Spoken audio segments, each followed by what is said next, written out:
Hello, everyone. This is John from RPGs and More. And in today's episode, I want to talk to you about a little thing that I saw in my latest reading of the rules for the Prince Valiant storytelling game. And what I found is some of the optional rules. Specifically, we're looking at page 76 of the reprint. And on that page, there it lists a bunch of optional rules you can add to the game. But the one we're going to talk about today is specific brawn and presence descriptions. Now, why is this interesting? Well, if you will recall, there are only two abilities as we define them in the Prince Valiant storytelling game. There's brawn, which covers your physical characteristics, and then there's presence, which covers the more psychological characteristics. And that's it. And these are very broad, and they're broad by design. And part of that design is we don't want the players to have to worry about a whole lot of stuff. We want them to be able to just distribute the points, 7 points between brawn and presence, and then move on to the next step. And that's it. But if your players are ready for a little more complexity, or if your players are more veteran RPGers and they need that complexity, otherwise they kind of roll their eyes and like, I don't want to deal with that. There's an option for that in this game system that's already been kind of baked in to the game. And I think it's kind of neat because it says that you can make these specific descriptions of brawn or of presence. And what it describes is you can say that your knight or your damsel, if you're making a damsel, or your or your fisherman, is strong as an ox and just as nimble is an idea. So they're very strong, but their balance is terrible. They're not exactly going to be tiptoeing through the tulips with any alarcity here. Or you can say that they are, very sharp-witted, but not well educated. Something like that. And what that does is it allows you to have slight bonuses in some areas of your brawn while having negative detractions in other areas, negative modifiers. So it makes that brawn a little more dynamic. So let's say you have a brawn of 4 and your character is strong as an ox. So when testing brawn, when making a brawn coin toss, high words, you then add an additional coin, but 1 to 2 additional coins when you're testing for brawn for something that specifically involves strength. It has to be specific to involving strength, not just like, well, I use my strength to attack, so therefore, like, no, we're talking like, a lifting competition or a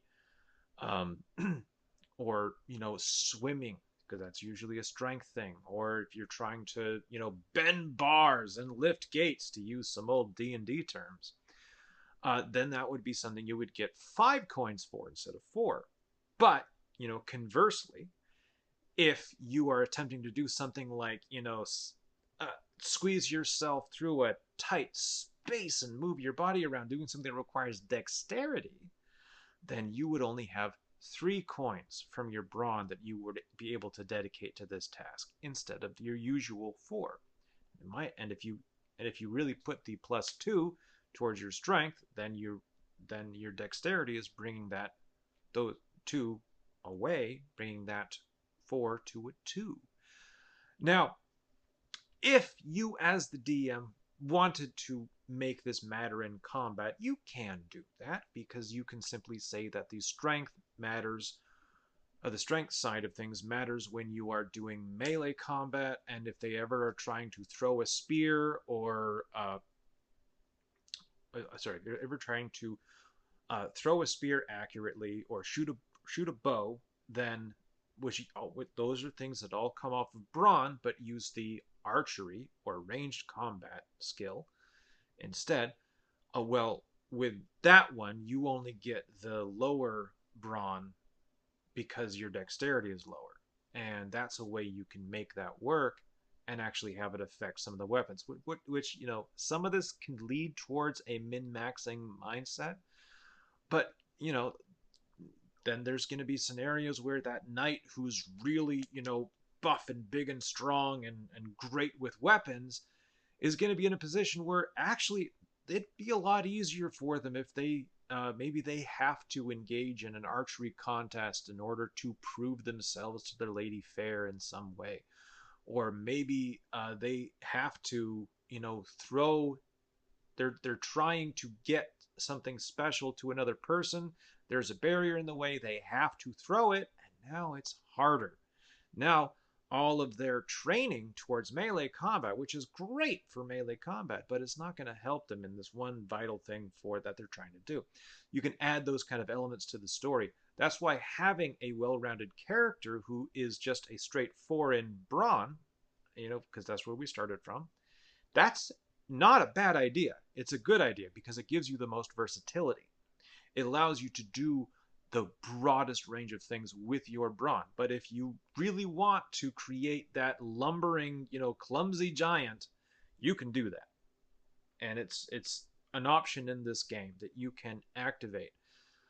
Same goes with your presence. If you want to be that really charming but not well-educated person, and you get your +2 or your +1 to, charm type things like using courtesy or glamour, but a -2 if you're trying to use your presence to roll up lore or mathematics or anything else that maybe you need to use, and you're like, well, I'm just not going to use those skills anyway.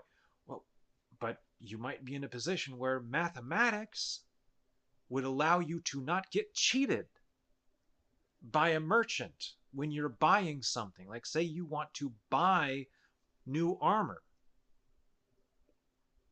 and if you don't have money handling or other skills that require an education, then you're trying to use those skills, but you've got a negative to your education because you're not well educated, which means that even if you've got those skills, you're not using your full presence for that toss. So there is a real cost. Min-maxing can happen, but it's not as you can't sit there and ignore it like you can in some other games, because there's no dump stats here. There's no dump concepts here. Because it is a storytelling game and not a miniature war game like D&D is, because D&D started as a miniature war game, there are so many storytelling elements that pull on all of these different things. So, but anyway, that's not the point. The point is that this is an extra tool that you have in your tool chest when running a game like the Prince Valiant storytelling game, when you have these two, brawn and presence, but maybe those two just aren't enough for you. You want a little more crunch in your game. Well, you don't have to mod the system. It's already here. Just use this optional rule. And for those of you who are having a hard time imagining what brawn and presence, and you want a better description of it, the way I would describe it is brawn is your strength, dexterity, and constitution rolled into one. Presence is your intelligence, wisdom, and charisma rolled into one skill. So if you needed a more classic breakdown of what these things are to give you a more detailed explanation, that's what it is. And if you want to use that and then say, well, maybe I'm going to play the Prince Valiant system, but I want to actually have these 6 stats because that's what I'm familiar with, that's what my players are familiar with, well then yeah, you just distribute the 7 points between those two, and then you mark those numbers, those pips down next to each of those 6 abilities. And then you can actually use this variable thing to add 1 to one of them, as long as you remember to take one off from another. This description doesn't allow you to go, well, he's just better at this one thing. No, that better comes at a cost of something else, and you can do that, and it adds it makes the character mechanically slightly more interesting at the cost of versatility.